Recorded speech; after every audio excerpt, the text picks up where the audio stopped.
आईना उसके सामने खड़ा था और आर्या अपनी परछाई को देख रही थी। उसके हाथों में चूड़ियों की खनक थी जो आज उसे पहले से ज्यादा अकेला महसूस करा रही थी। वो खड़ी थी, उसकी आंखों में सवाल और डर दोनों थे। हर सुबह वो इसी आईने के सामने अपने चेहरे को देखती और सोचती कि क्या वो अभी भी वही लड़की है जिसे 2 साल पहले करण ने पहली बार देखा था। करण, उसका पति, उसके पीछे खड़ा था। उसकी आंखों में चिंता थी, प्यार था, लेकिन आज आर्या के दिल में उसकी मोहब्बत का कोई असर नहीं था। 2 साल, सिर्फ 2 साल, और उनके रिश्ते में जो मिठास थी वो अब बस याद बनकर रह गई थी। हर बात पर झगड़ा, हर नज़र में शक और हर खामोशी में सवाल छुपा हुआ था। आईने में दोनों साथ दिख रहे थे, पर असल में उनके बीच की दीवार बढ़ती जा रही थी। आर्या की आंखों में नमी थी और करण ने उसे बस चुपचाप देखा। उसने अपना हाथ बढ़ाया और उसके कंधे पर हल्का सा स्पर्श किया, पर आर्या ने उसका हाथ छूने से मना कर दिया। वो दिन भी आ गया था जब प्यार सिर्फ नाम बन गया था। आर्या का मन बार बार सवाल करता रहा, क्या प्यार सिर्फ निभाने का नाम है या समझने का भी? सच ये था कि आर्या की उम्मीदें और करण की असलियत अब मेल नहीं खा रही थी। और यही खामोशी का सबसे खतरनाक हिस्सा था, किसी ने किसी को समझना बंद कर दिया था। अगले दिन घर का माहौल अचानक बदल गया। करण की बहन मीरा गुस्से में आए और आर्या पर इल्जाम लगाने लगी। आजकल तुम बहुत मनमानी करने लगी हो।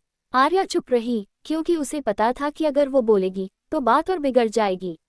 मीरा को शक था कि आर्या किसी और से बातें करती है, लेकिन असलियत ये थी कि आर्या अपने अकेलेपन और टूटे हुए सपनों से ही बात कर रही थी। हर कोई पहले ही फैसला कर चुका था, ये औरत बेवफा है।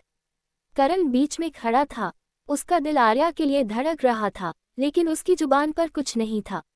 यही वो वक्त था जब रिश्ते में सबसे खतरनाक चीज, अनकही बातें और बिना सुनी खामोशी, ने घर में जगह बना ली। आर्या के लिए ये सब बेहद दर्दनाक था। उसने सोचा कि अगर वो खुलकर सब बताएगी तो लोग उसे और गलत समझेंगे। और वो सही थी। समाज में औरत की आवाज़ अक्सर दबा दी जाती है। एक शाम सबके सामने आर्या से सवाल किया गया, क्या तुम हमें सच बता सकोगी? आर्या की आंखें भर आईं। सच ये था कि वो किसी और से बात करती थी, लेकिन वो कोई मर्द नहीं था। वो सिर्फ अपने टूटे हुए सपनों और अकेलेपन से बातें करती थी। लेकिन किसी ने उसकी बात नहीं सुनी। हर कोई पहले ही फैसला कर चुका था। सच और झूठ के बीच का फर्क तब मिट जाता है जब समाज सिर्फ तमाशा देखना चाहता है।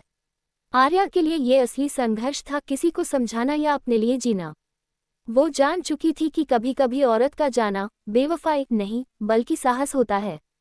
करण अकेले बैठा चाय पी रहा था। उसकी आंखों में उलझन थी। वो आर्या से प्यार करता था, पर उसे समझने की हिम्मत नहीं थी।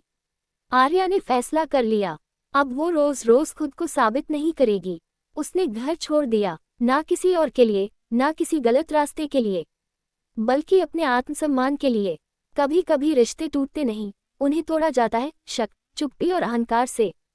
समय बीत गया, लोग आज भी आर्या को बेवफा बीवी कहते हैं, लेकिन सच्चाई ये है कि किसी ने कभी ये नहीं पूछा, क्या वो खुश थी, क्या उसे सुना गया, क्या उसे समझा गया। कभी कभी औरत की आवाज़ दबा दी जाती है और उसके जाने को बेवफाई बता दिया जाता है। ये कहानी यही खत्म नहीं होती। हर बेवफा कहलाने वाली औरत के पीछे एक अनसुनी कहानी होती है। कभी लोग मुझे बेवफा कहते हैं, पर कोई नहीं जानता कि सच्चाई कितनी भारी थी। और कभी कभी खामोशी ही सबसे बड़ी कहानी होती है। हर कहानी के पीछे एक सच्चाई होती है। क्या आप जानना चाहते हैं अगली सच्चाई? अगर आपको ये कहानी पसंद आए हो तो वीडियो को लाइक करें, शेयर करें उन लोगों के साथ जो आज भी सच के लिए लड़ रहे हैं। और ऐसी और कहानियों के लिए हमारे चैनल को सब्सक्राइब करें।